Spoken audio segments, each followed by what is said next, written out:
Praise the Lord. सबको जय मसीह की। परमेश्वर पिता का धन्यवाद हो सुंदर समय के लिए। मैं उसको धन्यवाद देता हूँ। उसकी महाकरुणा के लिए बहुत बहुत धन्यवाद कि मैं जीवित हूँ और आप सभी सलामत हैं। और परमेश्वर ने हमें फिर से ये अनुग्रह प्रदान कर दिया है कि हम उसके वचन से उसको हम लोग जान सके, उसकी पहचान में बढ़ सके, उसके मर्म को जान सके। सो आइए हम लोग छोटी सी दुआ करेंगे और हम लोग आज के संदेश को आरंभ करेंगे। सामर्थ्य परमेश्वर प्रभु जी, हम अपने आप को पूर्ण रूप से आपके हाथों में सौंप देते हैं पिताजी, और दुआ करते हैं अपनी आत्मा की अगुवाई में प्रभु जी हम सबसे बोली और बातचीत कीजिए पिता परमेश्वर। अपने वचन के द्वारा प्रभु जी हमें अपनी पहचान में बढ़ाइए, हमें और अपने करीब लेकर आइए पिता। आप ऐसा करने जा रहे हम धन्यवाद करते हैं। प्रार्थना प्रभु यीशु मसीह के नाम में मांगते हैं, आमीन। Praise the Lord. आइए हम लोग आज अपने संदेश की बुनियाद को इस वचन से डालेंगे जो हमें मिलेगा मत्ती की इंजील उसका 6 अध्याय उसका 6 पद में। यहाँ लिखा है, परंतु जब तू प्रार्थना करे तो अपनी कोठरी में जा और द्वार बंद करके अपने पिता से जो गुप्त में है प्रार्थना कर, तब तेरा पिता जो गुप्त में देखता है तुझे प्रतिफल देगा। प्रभु यीशु मसीह यहाँ पर हमें व्यक्तिगत प्रार्थना का रीति बता रहे हैं। देखिएगा, प्रार्थना कभी भी दिखावटी ना होने पाए।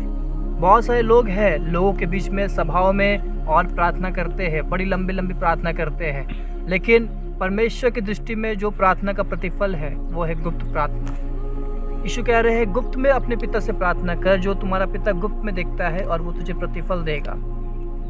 मेरे प्रियो, आज बहुत सारे मसीहों का जीवन जो है वो गुप्त जीवन पे उनका ध्यान नहीं है, लेकिन परमेश्वर का वचन बताता है कि पिता हमें गुप्त में देखता है। हम उसके नज़रों से कभी छिप नहीं सकते, और गुप्त में देखता है तो वो हमारा उस दिखावटी को नहीं देखता है जिससे हम मनुष्य को धोखा दे देते हैं।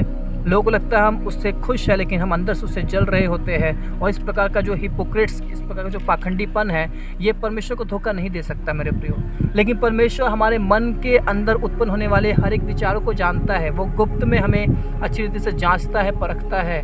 और लिखा है वचन में कि उसकी आंखें नित्य लगी रहती है, उसकी पलकें जो है मनुष्य को जांचते रहती है।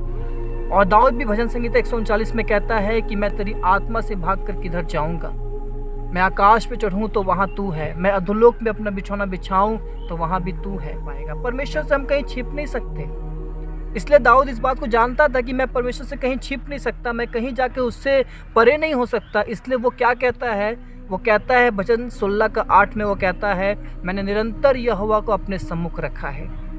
ये हमारे लिए भला है यदि हम इस बात को जानते हैं कि हम परमेश्वर से छिप नहीं सकते। हमारे लिए ये भला है कि हम ये करें कि परमेश्वर को सदैव अपने सम्मुख जानकर चले, ताकि हम उसके भय में जीवन को बिता सकें। हम वैसा जीवन को जी सके कि परमेश्वर हमें देख रहा है, हमारी हर एक मन का विचार, हमारे हर एक भावना, हमारे हर एक बातों का जो है न्याय होगा। इसलिए पौलुस कहता है, हम सबका हाल मसीह के न्याय सिंहासन के सामने खुल जाएगा। हाल खुल जाएगा, दिखावापन नहीं, लेकिन हाल खुल जाएगा। एक्चुअली में हम लोग कैसे थे वो खुल जाएगा। इसलिए मेरे प्रियो, मैं आज आपको कहना चाहता हूँ, हम मसीहों का ये फ़र्ज़ है, हम अपने व्यक्तिगत जीवन पे बहुत अधिक ध्यान देने की आवश्यकता है। अपने गुप्त का जीवन, जो जीवन में हमें कोई नहीं देख रहा होता है, वो जीवन में एक आँख है जो हमें नित्य देखती रहती है, और वो हमारा परमेश्वर का आँख है। और आप झूठे मुस्कान लेके जैसे लोगों को धोखा दे देते हैं, उस प्रकार से आप और हम परमेश्वर को धोखा नहीं दे सकते। हनन्याह शफीरा ने चाहा, कोशिश किया, उनको लगा कि परमेश्वर नहीं देख रहा, लेकिन वो परमेश्वर को धोखा नहीं दे सके। उनका धोखाधड़ी जो है पकड़ा गया था। परमेश्वर जो है हमारे व्यक्तिगत जीवन से, हमारे गुप्त के जीवन से हमसे बहुत अधिक अपेक्षा करता है कि हम खराई से, मन की सिधाई से और सच्चाई से चले।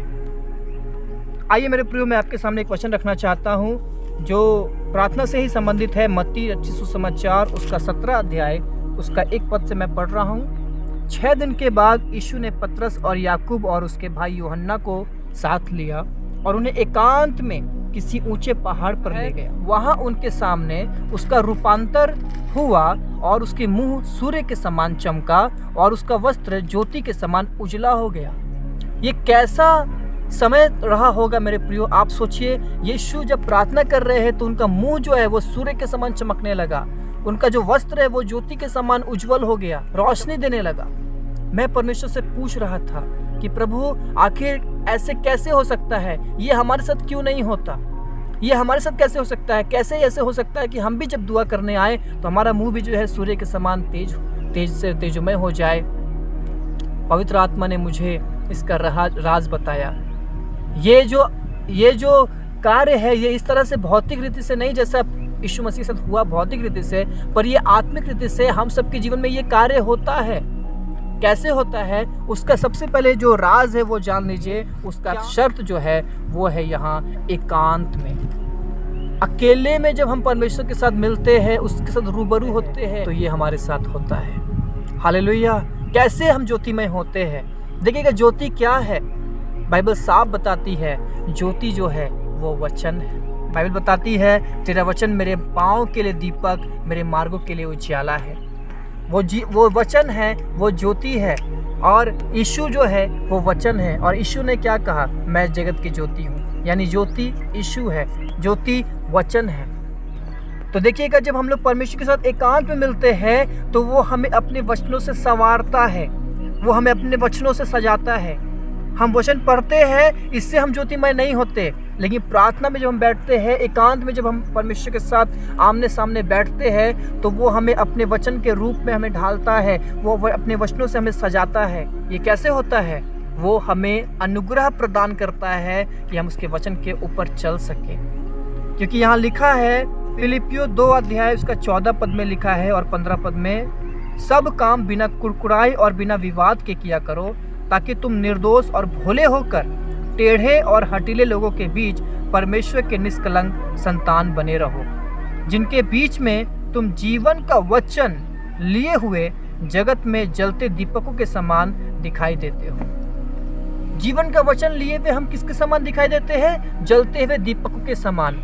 तो जो काम यहाँ पर यीशु के साथ हो रहा है कि प्रार्थना में उनका मुख जो है वो ज्योतिमय हो गया, वही हम सबके साथ होना है। यही परमेश्वर की इच्छा है। वो कैसे होता है? जब हम उसके वचन को लेकर भोले और निष्कलंक होके इन टेढ़े जाति के बीच में और दीपकों के समान जलते हैं। तो मेरे प्रियो, इस तरह से जो है एकांत में सबसे पहला जो होता है वो क्या होता है कि हम ज्योतिमय होते हैं। परमेश्वर अपने वचन से हमें संवारता है और हम भी ऐसी तरह से ज्योतिमय हो जाते हैं। और भौतिक रीति से यीशु नहीं हुआ, हम आत्मिक रीति से होते हैं। यदि आप एकांत में प्रभु के साथ मिलेंगे, प्रभु के साथ बैठने का आपके पास अनुभव है, देखिए वो आपको अपने वचन पर चलना सिखाएगा। और जब इस प्रकार से आप जीवन बिताएंगे, आप जलते हुए दीपकों के समान हो जाएंगे। जैसे यीशु का मुंह सूर्य के समान हो गया, प्रभु की दृष्टि में आप भी वैसे ही ज्योतिमय हो जाते हैं। मेरे प्रियो, दूसरा जो एकांत में होता है, जब आप प्रभु के साथ एकांत में बैठना सीखेंगे, जब आप प्रभु के साथ एकांत में समय बिताएंगे, तो दूसरा अनुभव जो आपको मिलता है वो क्या होता है? वो ये होता है जो यहाँ 3 पद में लिखा हुआ है कि और मूसा और एलिया उसके साथ बातें करते हुए उन्हें दिखाई दिए। किनको दिखाई दिए? चेलों को। क्योंकि यहाँ लिखा है यीशु अपने चेलों को लेकर एकांत में चला गया।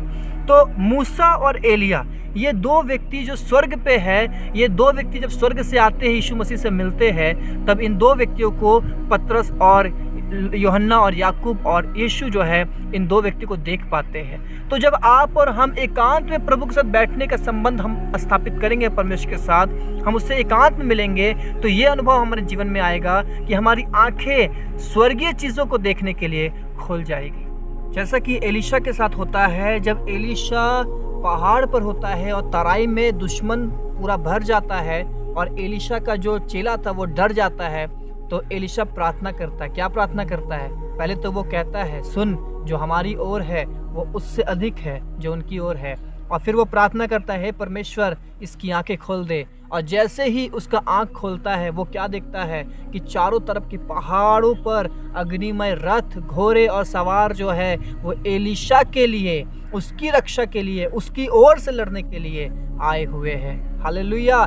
किस तरह से और उसकी आंखें खुल गई। ये अनुभव हमारे जीवन में होता है जब हम एकांत में प्रभु के साथ बैठते हैं, तो वो हमें स्वर्गीय चीज़ों को देखने के लिए हमारी आंखें खोल देता है, आपके नज़रिए को बदल देता है। फिर आप इस संसार को जैसे देखते थे पहले, वैसे नहीं, पर आप एक अलग दृष्टि से संसार को देखने लगते हैं। Praise the Lord! ये दूसरा अनुभव है, ये दूसरा अनुभव है जो परमेश्वर, ये दूसरा गिफ्ट भी मैं इसको कहूँगा, जो परमेश्वर हमें एकांत में उसके साथ मिलने पर प्रदान करता है। और तीसरा जो है वो बहुत सुंदर बात, वो भी बहुत सुंदर बात है जो हमें मिलता है यहाँ पर, जब यीशु मसीह से चेले आकर पूछते हैं। देखिएगा 19 पद में लिखा हुआ है, तब चेलों ने एकांत में यीशु के पास आकर कहा, हम उसे क्यों नहीं निकाल सके?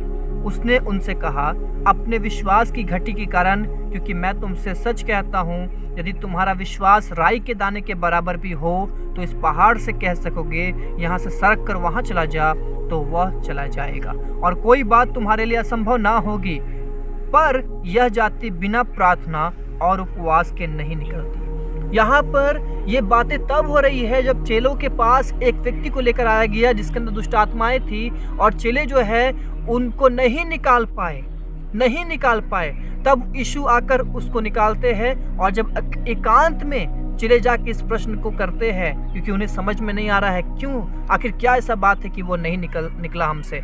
तब एकांत में परमेश्वर जो है और बातों को, गुड़ बातों को रिवील कर रहे हैं, इंपॉर्टेंट बातों को रिवील कर रहे हैं। क्या कारण था कि वे नहीं निकाल सके? पहला कारण प्रभु ने बताया, तुम्हारे विश्वास की घटी, और दूसरा बताया कि ये जाति, इस प्रकार की दुष्ट आत्माएं जो है वो बिना उपवास और प्रार्थना। इसका मतलब ये नहीं कि जब उन्हें निकालना जाना है तो हमें उपवास और प्रार्थना के साथ जाना है, क्योंकि याद रखिए कि दुष्ट आत्माओं को निकालने समय प्रार्थना करने की आवश्यकता नहीं होती है। प्रार्थना करने का जो यहाँ प्रभु कह रहे हैं, यानी यहाँ वो व्यक्ति उसको निकाल सकता है जिसका जीवन प्रार्थना और उपवास का जीवन है।